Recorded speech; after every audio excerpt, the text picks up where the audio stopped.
seem to care that much about Evanescence, but his daughter did. And so he went and bought a ticket and accompanied her so that he could go and find common ground with her and allow her to do something that she was interested in, but that he wouldn't dare let her do by herself.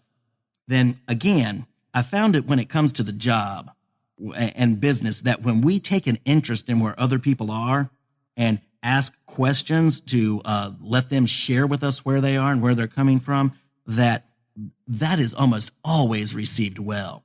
People come to me so often and say, "Oh, Jeff, when you do that, aren't you just initiating a gripe session?" I said, "I've never had that experience. I've never gone and asked people what they thought and what was going on and what we needed to work on and had a gripe session." No, the gripe sessions happen when people feel like they aren't heard and don't have a place to communicate.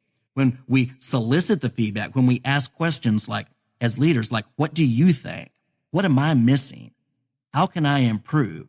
That's a vulnerable act, but vulnerability equals trust.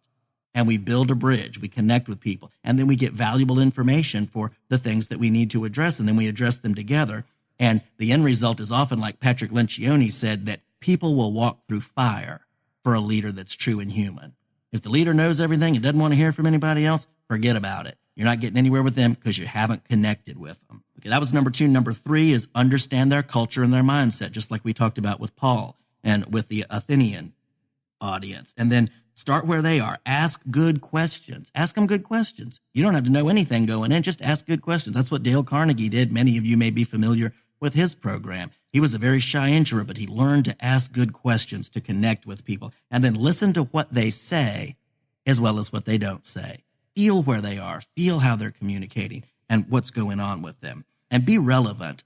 Years ago, I went to a church, and there was a very good pastor there. Many of us loved him because he engaged us, and he was very dedicated to building and raising up leaders. And so he would meet with us out of the normal church hours and really gave us a lot of good stuff and helped build us. And one man, he was an older man there. He came up to me one time, and he was so pleased with being part of this group that the pastor was building and the leadership development. And he told me, he said, "All these years I've been going to church looking for a prime rib, and they've kept giving me a bologna sandwich." Well, that's a funny statement. It never forgotten that. But what was he saying? He was saying, there's been something I have been so wanting, and I haven't been able to find it anywhere. And finally, somebody came along and took the time to understand and to connect and to give me what was needed. That pastor had influence with that man because he took the time to connect and to understand where he was and to become relevant.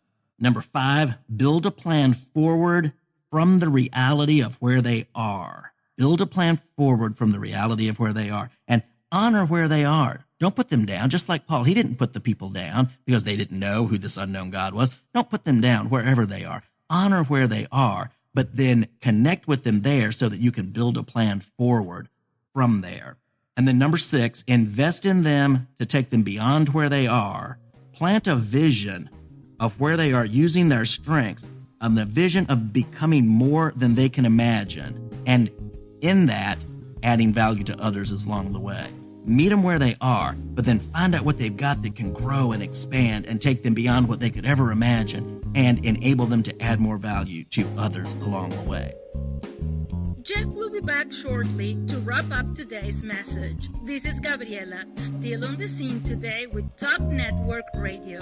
If you're just tuning in, you're listening to Empowered Living with Jeff Byrd. If you've missed any part of today's message, you can hear it again online, as well as the entire archive of Empowered Living at www.topnetworkradio.com or search keyword #EmpoweredLiving. We would like to acknowledge our music partners, Sound Ideas for Corporate to the Max, and Kevin MacLeod for Airport Lounge. Any scriptures read during this broadcast are from the New American Standard Version of the Holy Bible. If you would like to learn more about Jeffrey Byrd Coaching, visit www.jeffbyrdcoaching.com. That is JEFFBYRD coaching.com. Do a Facebook search for @CoachingRocks or drop Jeff a line at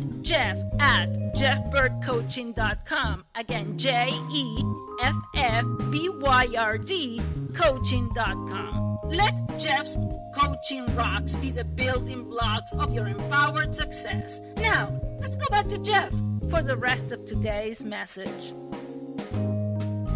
Okay, got 4 takeaways for you today. Number 1 is, who do you need to connect with? Just think of it when your family and your friends and your coworkers and your clients, who do you need to connect more deeply with that's around you now? You're just kind of missing each other. You're not really connecting, like 2 ships passing in the night. You say things and it doesn't get picked up on. Nothing gets done about it. Who do you need to connect with more deeply? And number 2, what can you do to find common ground?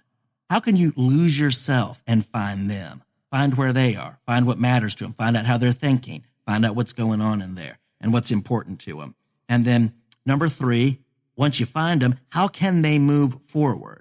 What do they have? What unique strengths and giftings do they have that they could grow and move forward in? How could they become better than what they are now in any area of their life? And that leads us to number 4, how can you help? Once you find out where they are, once you find out where they need to go or want to go, then ask the question, how can I help? How can you grow to help them grow and help get them farther down the road to where they need to be?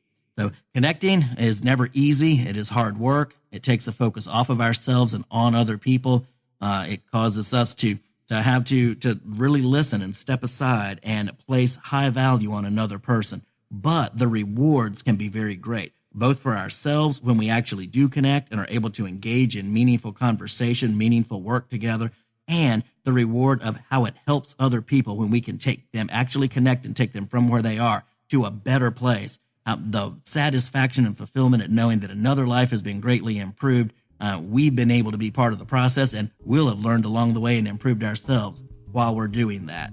So thank you so much for tuning in to this important topic of how to connect with other people. I hope that this has given you some ideas, and more than just having a good idea, I hope that you'll take some time to think about those questions and just start with one person and implement some of the things we've talked about to try to connect on a deeper level.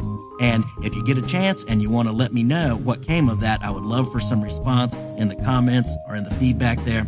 And again, thank you for tuning in. This is Jeff Byrd with Jeffrey Byrd Coaching, and this has been Empowered Living.